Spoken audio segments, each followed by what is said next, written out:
Good evening, ladies and gentlemen. My name is Bernard Cornwell, and I have the privilege of introducing what I think will be one of the highlights of this festival.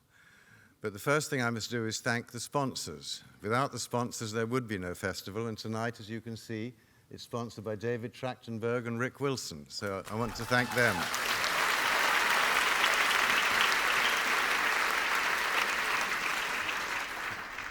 We're here tonight to talk about this book, Horse. When I began reading it, my mind immediately flew back over 50 years to a conversation I had with a drunken poet. Now, I know there's a redundancy there, a tautology, but he had given me a newly published volume of his poetry, and he said to me that night, he said, "This is going to secure my place in the posterity stakes." Now, the posterity stakes are very difficult things to prophesy. At the end of the 19th century, it was widely thought that the greatest novelist of all time was Mrs. Humphrey Ward, and the best poet of that century was deemed to be Dorothy Hemans. In other words, we got it all wrong. But this is an extraordinary book, and I will venture to suggest that our guest today will be read a couple of hundred years and more in the future, which means that you need at least one copy on your bookshelves, because the first one will be stolen. And let me remind you, too, that signed books make unique Christmas presents. Whatever. Our guest tonight is Geraldine Brooks, a Pulitzer Prize-winning author and international bestseller. She's written a number of novels: People of the Book, Years of Wisdom, March, Caleb's Crossing. She was born in Australia, which means she has the great advantage of understanding cricket. She worked for the Sydney Morning Herald after leaving university, and then came to America, where she worked for the Wall Street Journal, and obviously with great success, because with her late husband, she won the Overseas Press Club Award for coverage of the Gulf War. She now lives with a dog called Bear and a horse called Valentine in Martha's Vineyard, which, as Ron Santis would tell you, is a very fine place to visit.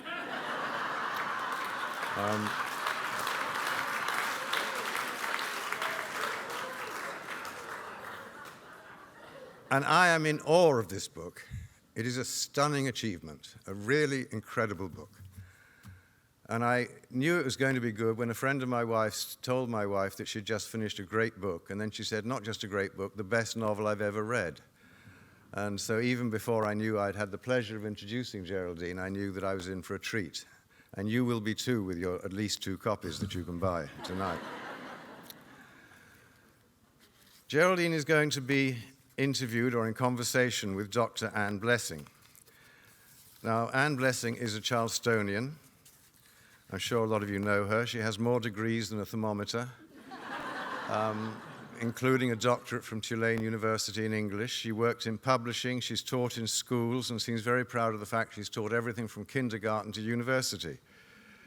She's a secretary of the Charleston Literary Festival Board, and as far as I know, does not understand cricket. But apart from that, she's a good egg. So, ladies and gentlemen, please welcome our distinguished guest, Geraldine Brooks.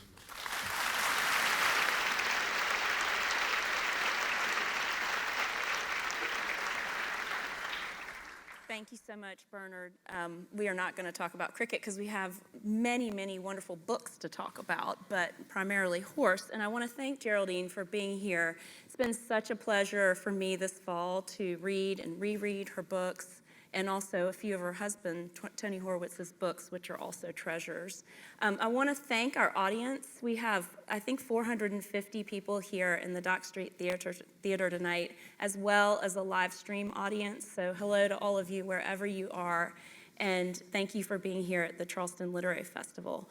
But I'd like to start with Geraldine telling us the wonderful story about how she came upon this subject. Some of you haven't. Oh, I do want to ask first, how many of you have read this book? Could you raise your hands in the audience? Wow. Wow. I think that must be more than 2/3, maybe even 3/4 of the audience. We'll try not to give away for those of you who haven't read it, and you have a lot to look forward to if you haven't read it. But tell us how you came upon this wonderful subject. So this was very fortuitous for me, and I, unlike sensible girls who develop an obsession with horses at a sensible age like 5 or 15, I didn't become horse obsessed till I was 50. This was the shape of my midlife crisis. Some people get a Mustang. I got a black mare. But what happens when you become horse crazy is that it's all you want to think about. And I was in the middle of writing a book set in Second Iron Age Israel, in which there were no horses. And I really was not focusing on my work because all I could think of was how to be a better rider and horse care and spending time with my horse. And so it was just incredibly lucky for me that I got invited to a donor's lunch at Plymouth Museum.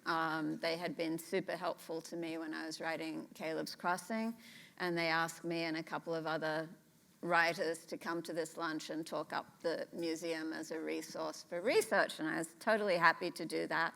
And I'm sitting there with 2 perfectly nice donors, and we're picking at our salad and making chit-chat. And then I start catching conversation from way down the other end of the table where there's an official from the Smithsonian Institution in Washington, and he is telling his luncheon companions what he just did, which was deliver a skeleton of the most famous racehorse of the 19th century from a dusty corner of an attic in the Museum of Natural History in Washington to become the centerpiece of an exhibit on the history of the thoroughbred in the United States. And this horse was the reason that Lexington, Kentucky, where the International Museum of the Horse is the center of the thoroughbred industry, because he was not only the most remarkable racehorse of his era, thrilling speed, great endurance, real courage, personality, everything you want in a horse that's going to capture the public imagination, and he did. He also went on to be the greatest stud sire in American history. So my 2 lovely donors had not a scintilla of my attention. My lunch sat uneaten. I'm practically leaning across the table trying to hear the rest of this story, and I knew I had my next novel. And then when you began writing, you fell upon all these wonderful characters. Can you tell us a little bit about the research and then some of the plums that fell in your lap? Yeah, so I'm thinking, oh, great, a story about a racehorse. I had no idea where this story was going to take me. I knew that there was going to be the 19th century story of the horse's career, and I imagined that there would be a 21st century contemporary framing story because I was intrigued by the science at the Smithsonian. And I wanted to know, because I'm a real busybody about other people's jobs, I wanted to get up in the business of the people who study bones at the Smithsonian and write about that. But the minute I started researching the 19th century story, I realized that this was going to be a book about so much more than the horse, because it was also going to be about the people who were responsible for the success of the horse. And in large measure, those people were black and enslaved, and they were the horsemen of great expertise as trainers, as jockeys, as grooms, on whose plundered labor this huge national obsession, which is what racing was in the 19th century, rested. And so it's not just a story about a racehorse, it's suddenly, a story about race in America. And when I realized that, I went down to the kitchen and I poured myself an adult beverage. Because this is, it's a very, and because I realized immediately that I couldn't leave the story of race in the 19th century as if it's something over and done with, that we don't have to bother our pretty heads about anymore, because clearly it's not, and the noise was particularly loud during the years that I was writing this book. So I knew that that was going to have to reverberate in the contemporary section of the novel as well. And I knew I was going into tricky ground as a white woman writer, writing about race. But I felt like if I'm going to do the book, I just have to get on my big girl pants and do it, because I can't erase the contributions of these talented black horsemen. I can't leave them out of the story. I can't center it on the white characters, although they are fascinating and they're all in the book, and people as diverse and extraordinary as Cassius Clay, an emancipationist in Kentucky, a very controversial man of his day. Richard Tenbrook, who was a wonderfully louche entrepreneur and impresario of the racetrack. And so I had plenty of characters to work with, but I knew I was going to have to focus on the expertise of these black horsemen. So you do write from Jarrett's perspective. He's an enslaved groom, and it's a beautiful way that she writes the relationship between him and the horse, Darley, who then becomes Lexington. And you also choose to write from a modern perspective of a Nigerian-American character, Theo. Can you, and many white writers have gotten into trouble, you know, from William Styron to other writers, the American Dirt, you know, just who can tell what story. Can you talk a little bit about the pitfalls and how you did it in a sensitive way? Well, you know, so I having realized that I had to do it, then I started looking up macadamia farms in northern New South Wales where I could go and have a second career after I was cancelled. And I was perfectly prepared, you know, for a Twitter storm and all kinds of things, and I'm just so relieved that that hasn't happened. And my black readers have been incredibly generous, and I relied, particularly for the very tricky contemporary voice, on the generosity of black friends on Martha's Vineyard, who were kind enough to set me straight and share their lived experience. And it's very tiring, you know, for black people to have to explain their own racism to white people, and nevertheless, they did it, and they read early drafts and put important red lines through things that I had gotten wrong. So to the extent that it works, it's to the credit of their generosity. So it's a braided narrative, and there's what I like to call the dark horse, because all of a sudden, about almost more than halfway through the book, Martha Jackson comes in, and you've got Jackson Pollock, and I love it because I wasn't sure where you were going, but then it all works. And I wonder if you could talk a little bit about that decision and what you felt like you needed to add to the narrative with her time period. Yeah, I had no idea at the beginning of researching Lexington's life that I would wind up writing about Jackson Pollock's death in a sports car. But the thing about this novel is the things that are the most ridiculously outrageous are the true things.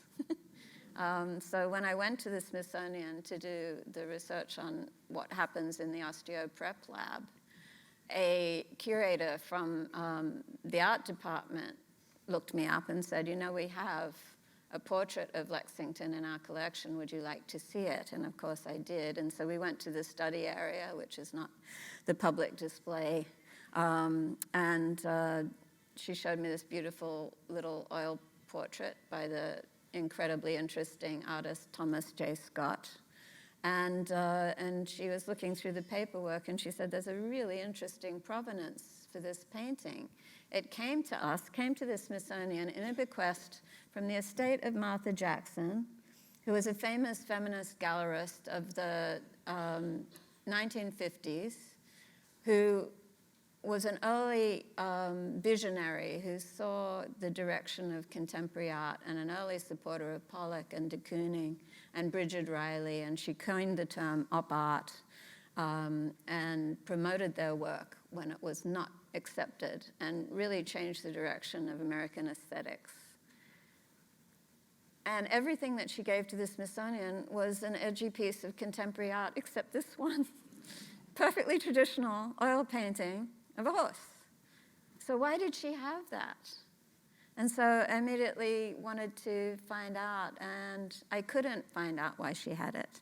So I had to come up with a novelistic reason, but it was very helpful that there was so much equestrian history in Martha Jackson's life. And so I had a lot to work with there. So this is a great combination of people in our audience, because I know we have many horse lovers, and you create so many different ways. You know, you've got the people who love the racing and the people who just want to lean into the horse the way that Jarrett does with Lexington. And then we have our literary people in the audience. There's a handful of people in this audience who are here just to make sure that I don't embarrass myself with the Pulitzer Prize winner. But it's just been an incredible buzz about this book all over America, and I wonder, what is it that you think that has captured the popular imagination with your book and this story? I have no idea. I really don't. I mean, I'm desperately grateful, you know, that so many people are so enthusiastic about it, of course. And maybe it is because, you know, I'm really interested in the relationship between people and animals. I've always had animals in my life. I was not an early adopter with horses because I lived in the inner city of Sydney, and we didn't have a lot of money, so it wasn't like Pony Club was a thing I could fantasize about as a little girl. But we always had cats and dogs, and my parents loved them, and, you know, we just grew up loving animals. And I think that the bond between people and animals is one of the most enriching aspects of being a human being, if you can have that bond. And maybe it's something about that romance, and then maybe it's about American history and how it's still resonating in the present day, which was certainly a preoccupation of my very much missed husband, Tony, who really loved to probe history and connect it to the present. And so maybe it's those factors, but you know, the thing is, I took all my feelings about my horse and I gave them to Jarrett. And I think anybody who's had a close relationship with a horse knows that this is a very special relationship, because unlike dogs and cats, who are on our side in the world, they're both looking at the world straight on with predator's eyes the way we are, looking for our next meal. Horses are looking all around them with eyes in the side of their head, wondering who is coming to make them their next meal. And for a predator species and a prey species to get over that and form a bond of trust, it takes incredible focus and patience and time. And then when you get it, it is quite magical. There's nothing like leaning against your horse and having her lean back. One of the things that we had at the Literary Festival here about a week ago was Franz de Waal talking about animal emotions and all of that. And in the book, Jarrett and Theo have many parallels, one of which is that they trust the sense of their animals. Theo with his dog Clancy. If Clancy likes somebody, then Theo approves, and same with Jarrett with Lexington. Do you believe in horse sense? I do believe that they are incredibly sensitive animals. I have volunteered with my horse in a program for children with autism. And when you see the way the horses respond to the needs of those kids, and also in the same facility, there's a program for people with PTSD, people who have felt like prey when they've been in the military, veterans, and you can watch how the horses interact, and it is as if they have another sense for what people are suffering, and they often move into the space to fulfill a need that we can't even see. I wanted to tell you about a couple of the other themes and speakers that we've had in the last week, because we've had these great journalists. You know, Geraldine was also a journalist, and we had Addie Glaude. The themes that have emerged are really sort of making America a better place and loyalty to the truth. And it occurred to me that both of these things have to do with narrative, in which you excel. And at the end of the book, Jess seems a little bit hopeless because she is leaving America. Jess is somewhat based on you. But she has this thought that art can maybe be the way to change things and make them better. And I wondered if you might reflect on that. Do you believe that art and writing are the path? It's a path, certainly. I do believe that. I think art really matters, and I think it matters particularly in troubled times. And I think, it has been very troubled times, but, I have to say that Jess is leaving and Trump is still president. But we have seen people rejecting false narratives recently. And that has been incredibly encouraging to me because truth matters. And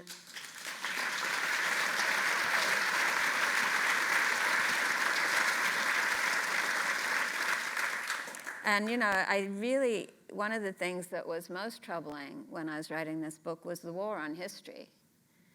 And this kind of argument that our kids can't take it, that white kids cannot be confronted with the true past of this country. And that is a ridiculous idea.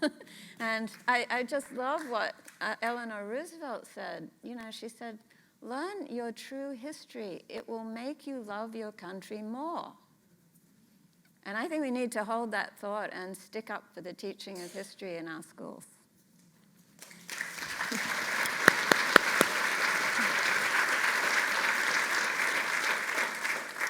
On that note, what are the truths that you hope readers take from this book and from your other books?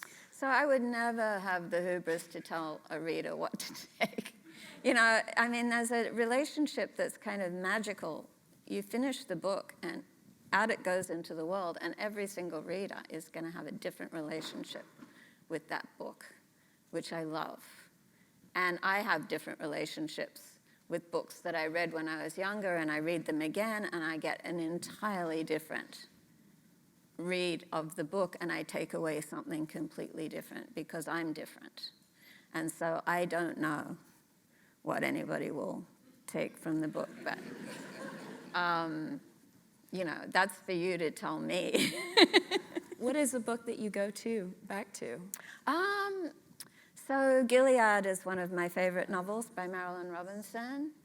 And, I read that when it first came out, mainly because I was a little bit cranky. James Wood is a fantastic literary critic, but in those days he didn't like anything much. And he gave that book a rave review, and I picked it up and I thought, I want to see what James Wood actually likes. And, I started reading it on a plane, and I was in the window seat, and this was a big mistake because I was like 20 pages in, and I was completely in floods of tears because the emotion in that book is so vivid. And I had to crawl over people to get to the loo to get toilet paper to blow my nose. But, and then when you read that book again, I don't know whether it was 15 or 20 years later, and you've had a little bit more tread worn off your tires by life, and you read it and you have a lot more insight into the pain in the relationships that are described in it. Mm-hmm. And it has sequels, right? Yeah, I wish it didn't in a way, because I love just that one vision is so perfect. To me, it didn't need to be elaborated by other points of view, but that's just me. Well, I noticed you have not written sequels, although you have 2 novels in the 1850s with March. And I have 2 in 1665. Yes, in very different places. Yeah.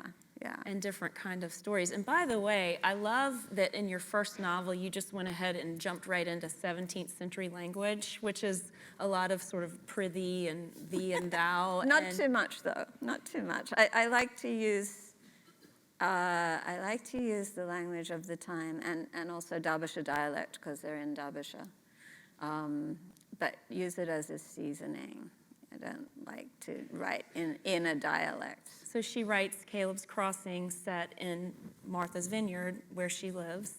in 1660s. 1660s, yeah. A Year of Wonders set in England during the plague about a village that quarantines itself. And I learned to my joy that she narrates the audiobook version of Year of Wonders and the audiobook versions of 9 Parts of Desire and Foreign Correspondence, which are her nonfiction works. So you can listen to her voice too.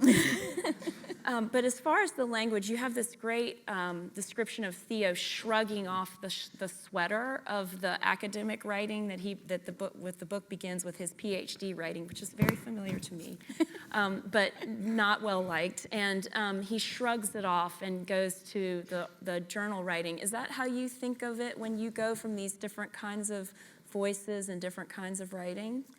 So I was a fine art major in college, and the professor who was supervising my honors thesis really liked the most obscurantist,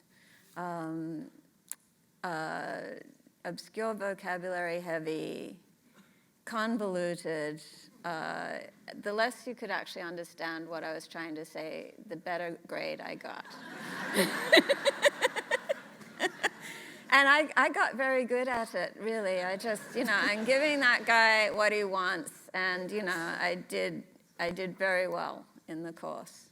But it was an act. It was a and then you go to become a journalist, and it's like every adjective comes out, no adverbs allowed, direct speech, no passive voice. And that, to me, has a lot more energy, so, yeah. Was the writing in The Secret Chord the hardest, the biblical? Not the writing, because I was very inspired by, the Hebrew Bible, the Tanakh, in Hebrew, is fantastically direct. It is the desert wind flapping against a goat hair tent. It's just, there's very sparse vocabulary in biblical Hebrew. And so I was trying to go for a bit of that. I was trying not to be too King James Bible-y, because I love the King James Bible. It is poetry.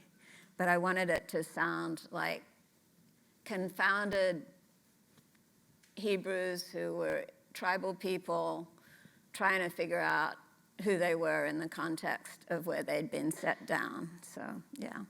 Well, I want to go back to horse. I was going to ask you, there was this great description that Patrick Radden Keefe had a couple of days ago about when he writes a New Yorker article, he's shining a bat signal up into the sky, and then all of these people come out with, continuing the story for him, bringing him evidence and other perspectives. Has that happened with this book? It happened a little bit today with a College of Charleston student who had an ancestor who had been a groom, but stories about Harry Lewis or other people connected to the horse world? Yes, and that's been wonderful. I actually met a descendant of Hawk, who is one of the famous trainers mentioned in the book, and she's researching her forebear. And so I was able to share some sources with her. And it's just been a real honor to, that people who are connected to the story in that way have been coming, and being able to meet them is a real pleasure. One of the descendants of one of the less favorably portrayed white characters also got in touch. But I was able to tell him what I had based my reading of that character on. So I wanted to kind of encapsulate all these different books in which you write about brave and passionate people, because I think that you are brave and passionate. As you said, you took up writing in your 50s. You were a journalist in the Middle East for 10 years. And you've taken on these sort of risky sometimes topics like Islamic women, and then sacred cows. You've got Harvard in Caleb's Crossing. You have Louisa May Alcott's Little Women. Literally sacred King David in The Secret Chord, and then possibly the most passionate people in the world, horse racing people and horse lovers. And so you write about all of these people that are passionate and brave. But you also have this great sort of tension between creativity and destruction. And I wondered how this all happened and why you write about these kinds of subjects.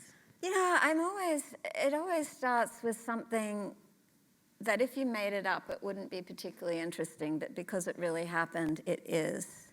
And I think Caleb's Crossing is probably the prime example. If I had out of whole cloth conceived a Native American character in the earliest days of the English settlement of this country, learning Latin and Greek and going off to Harvard and sitting down to study with John Eliot's son and the other sons of the colonial Puritan elite and graduating successfully.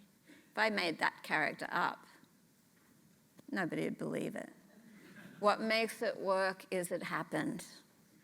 And then why it's a story for me as a novelist instead of for a narrative historian is because we don't know enough about what happened. So there has to be this implausible truth at the heart of it, and then it has to have voids. The historical voices must be missing, and the thread of fact has to run out, so there's room for imagination to work. But I really love what Mark Twain said, and I've actually quoted it in the afterword to Horse, which is, fiction is obliged to stick to possibilities. Truth isn't. So in filling in the voids, which so many people are trying to do, and we're doing it here in Charleston, the International African American Museum is opening in January, and just so many stories coming forward. But we had Taya Miles here the other day talking about All That She Carried, which won the National Book Award, and it was clear that writing about this topic is very difficult. When you were writing about Jarrett's life and all of these really sad things that happen, I mean, with his wife, leaving and just terrible things, how did you handle that? So I'm resting on the really hard work of historians here who've done the deep, deep dives into plantation records and the question of slave marriage. There's a marvelous book by a Princeton historian, Tara Hunter, where she looks back at her own forebears' marriage and what it meant to be married as an enslaved person when you could be ripped apart at any time. And she has documented cases of what happened, and so I took some of her documented real instances and used them to create what happens in Jarrett's life. And, with the horsemen, it's really interesting because unlike when the white plantation owners, the thoroughbred owners, write to each other about their horses, they defer to the expertise of their black trainers. These guys were very important because so much of the prestige and wealth of these men rested on this expertise, and they knew it, and they appreciated it. And so you're hearing enslaved people being talked about in a different way. And it was quite astonishing reading some of that correspondence and being able to pull that out, and then understanding that this gave the horsemen some status and some opportunities that were not available to other enslaved people. The ability to cross state lines because they would be taking horses to stud services or to racetracks. So they traveled the country and they had a wider view of their own predicament and the world at large.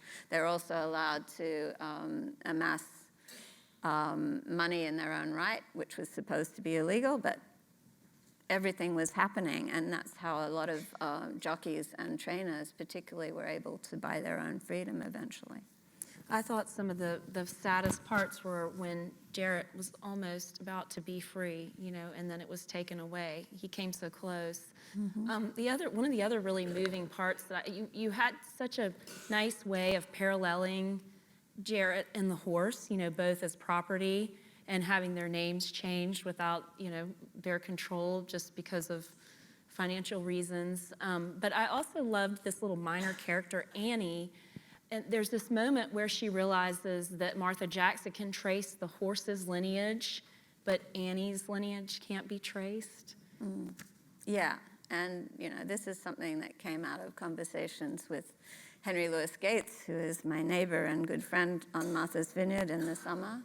And of course, this is something that he's given a great deal of thought to.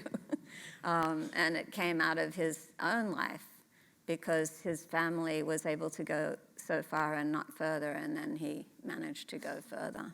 Yes. And then he wanted to do that for other people as well. Yes, I love that show. I wanted to ask you about being Australian. I told her this, but I used March in my dissertation, but my director wanted me to take it out because I just needed American writers. But your father was American, and you grew up really shaped by American popular influences, John F. Kennedy, and also Dr. Spock and Star Trek, Mr. Spock, and Dr. Kirk.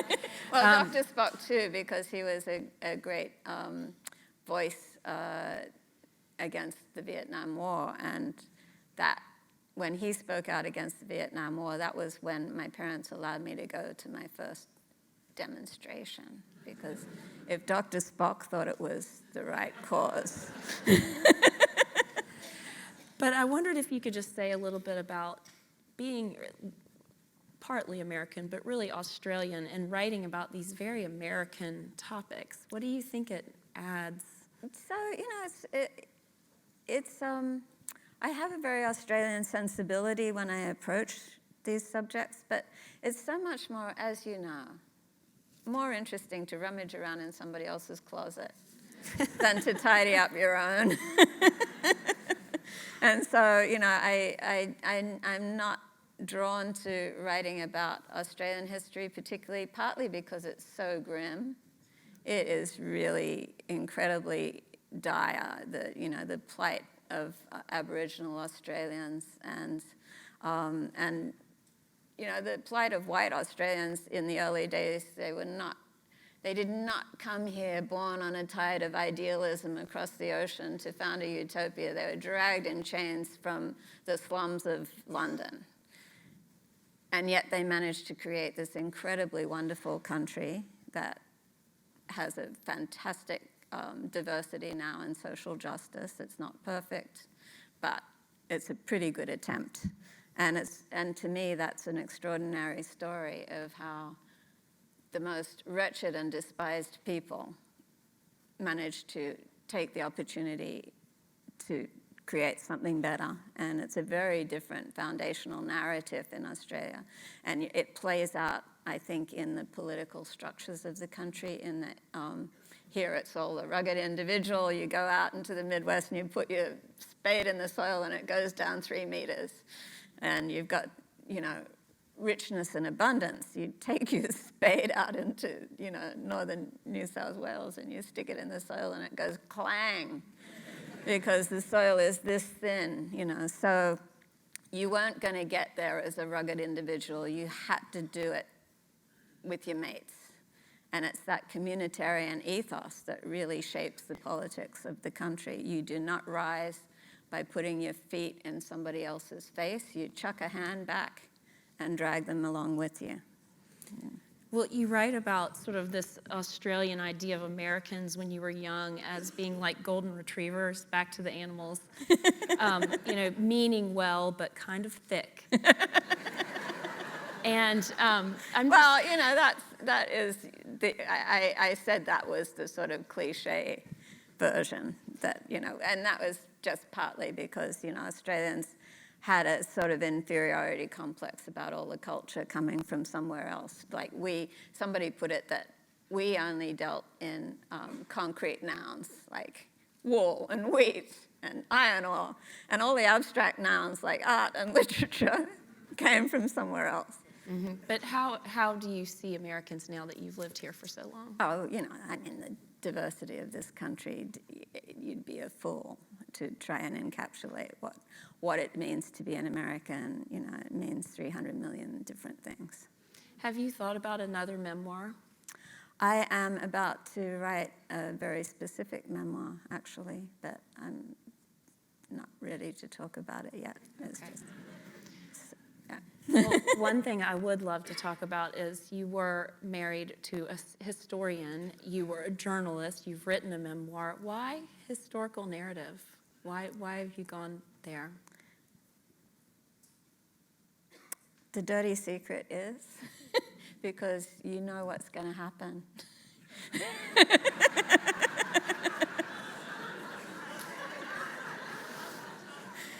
You got the plot.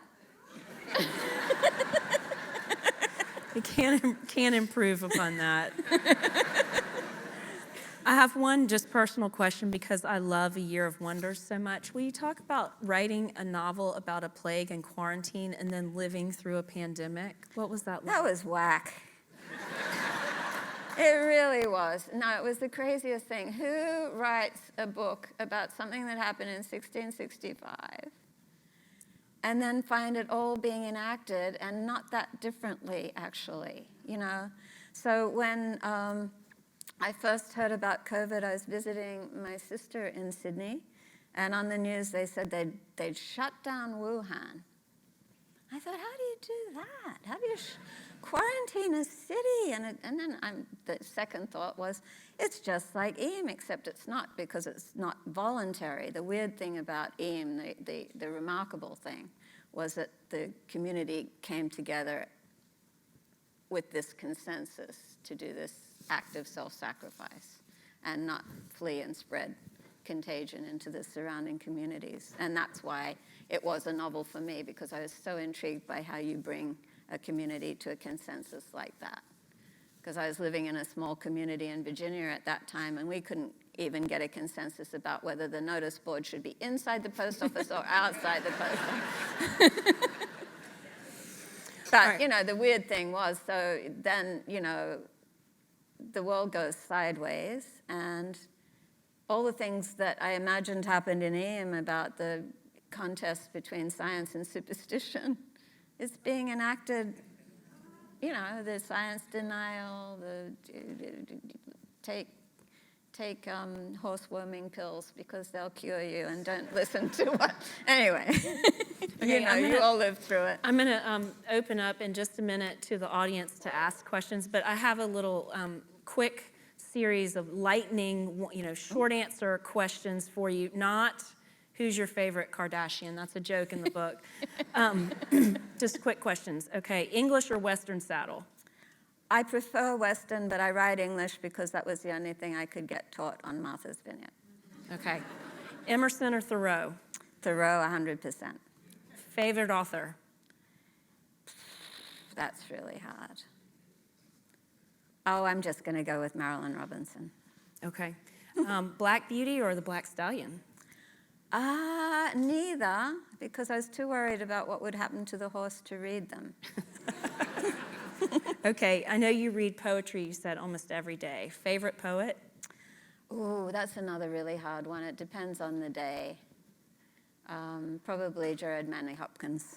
Ooh, okay. If you weren't a writer, you'd be a... Dog walker. Me too. Okay, last question. Meg, Joe, Beth, or Amy? Oh, it has to be Joe.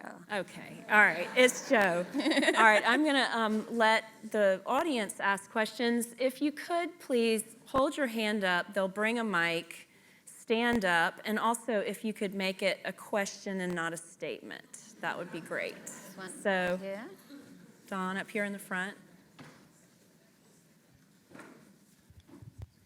First of all, thank you for the magnificent story of Lexington and the enslaved people who bred him, owned him, trained him, and made him one of the greatest horses of all time.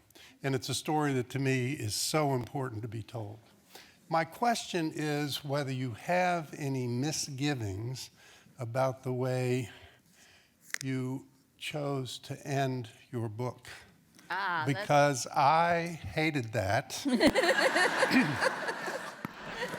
and I thought it detracted and took focus away from the important story of Lexington and the enslaved people. So did you have any misgivings? And based on what you've said today, if you're not as depressed about our country right now as you were at the time, and if you were making that decision today, would it be different?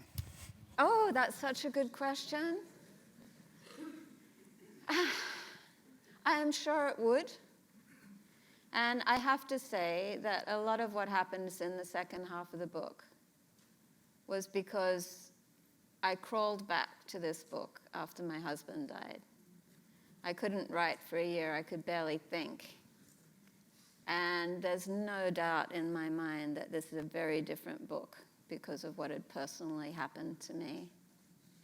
And I think that you write the book that you write at the time you write it, and it's no point in second guessing it, because that's the book that I had to write at that time.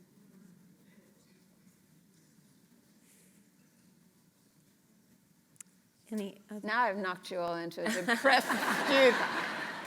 But I want to just say that Tony loved this idea, and he loved this time period so much, and he was super helpful to me. He was always dropping newspaper clippings because he was great at archival research. And so he would find things and bring them to me. And so, you know, when I couldn't write for the year that followed his death, I knew I was going to have to finish this book, if only so I could dedicate it to him. So. Oh. Ms. Brooks, thank you for all of the wonderful books you've given us so far. I'm looking forward to more. The amount of in-depth research that you take on or find yourself adding on during the writing sounds incredibly onerous. How do you make the decision enough is enough? So I don't do the research first. I just do enough to get started. And to me, it's very important that the story drives the train here. And I think there's a risk if you do all the research that you will take the story in a direction it doesn't necessarily need to go. So what I'd like to do is start writing until I get to a point where I don't know something that I need to know in order to proceed, and then go and find that thing.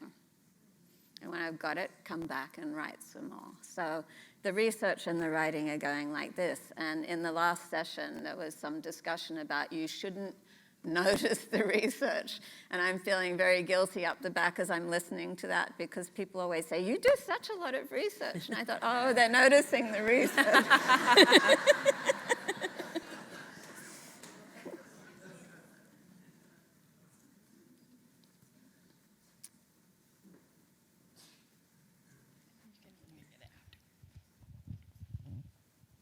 Hello.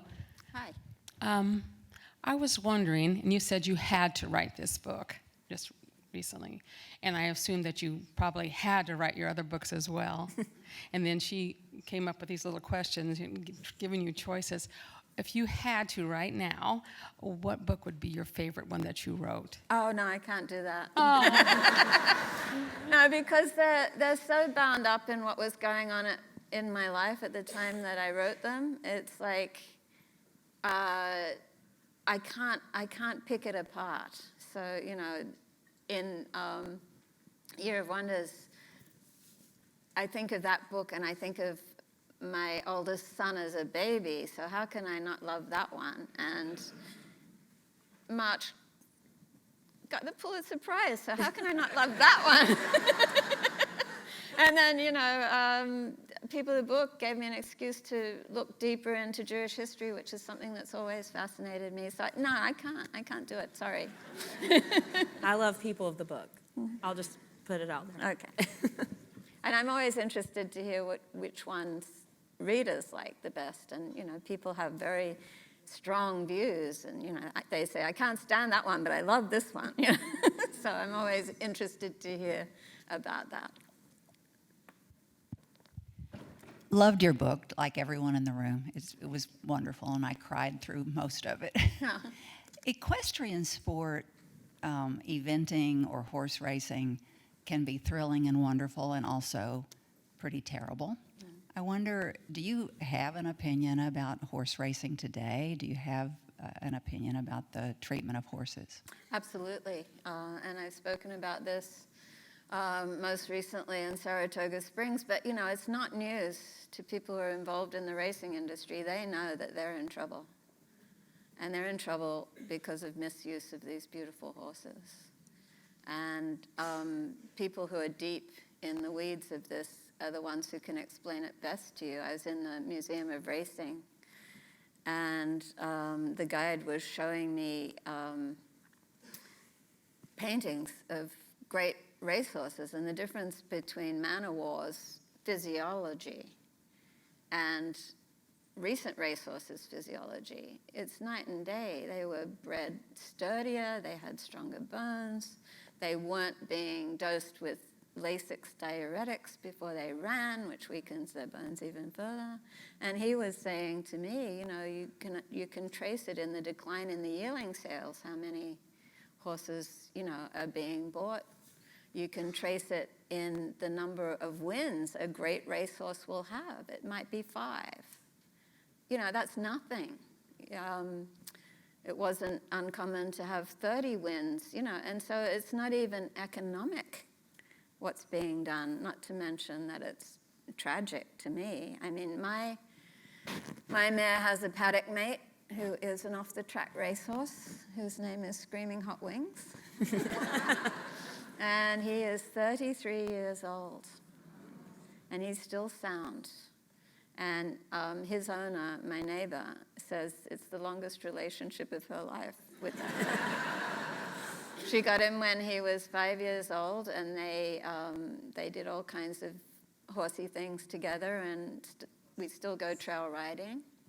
And I think about that horse and all he has had to give and all he has given, teaching kids to ride, being their first canter, being the companion to my neighbor and her husband who adore him. And then I think of all the horses that are thrown away at 5 years old because they didn't make it on the track, or they broke down because of the way they were bred. And I think if racing doesn't come to terms with this, it will be finished.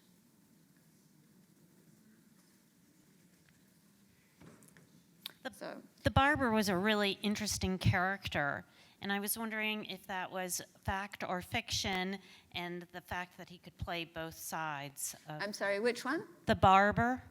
Oh yeah, no, he's real. That is fascinating because he kept a journal, which is remarkable. There's a book called The Barber of Natchez, and it's by a historian taking his journal entries and giving a picture of what his life was like. And he was close friends with many of the leading white citizens of Natchez, which is extraordinary given the situation at the time.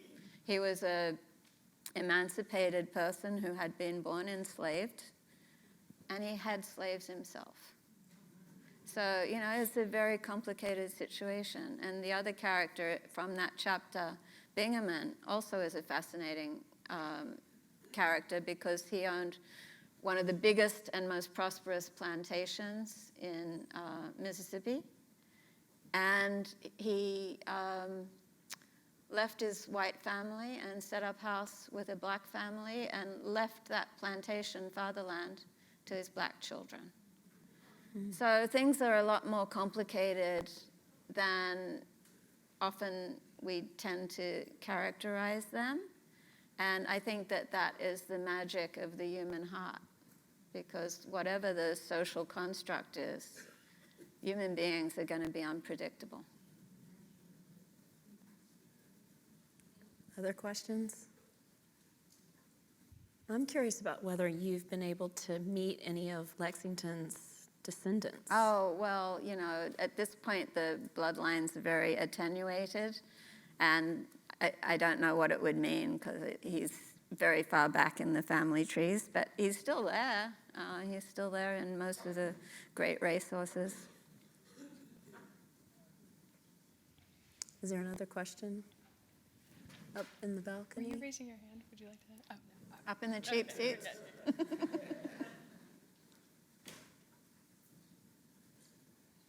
Well, we've knocked them all sideways.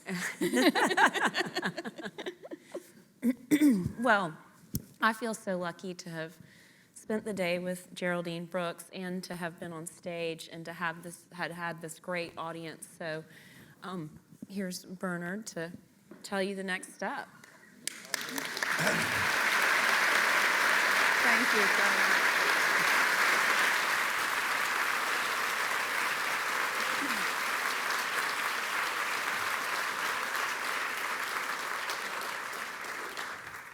I'm here to remind you of two things. First is that tomorrow is the last day of the festival. You're all very welcome to come back.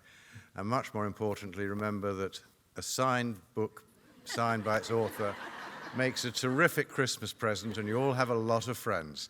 Thank you very much.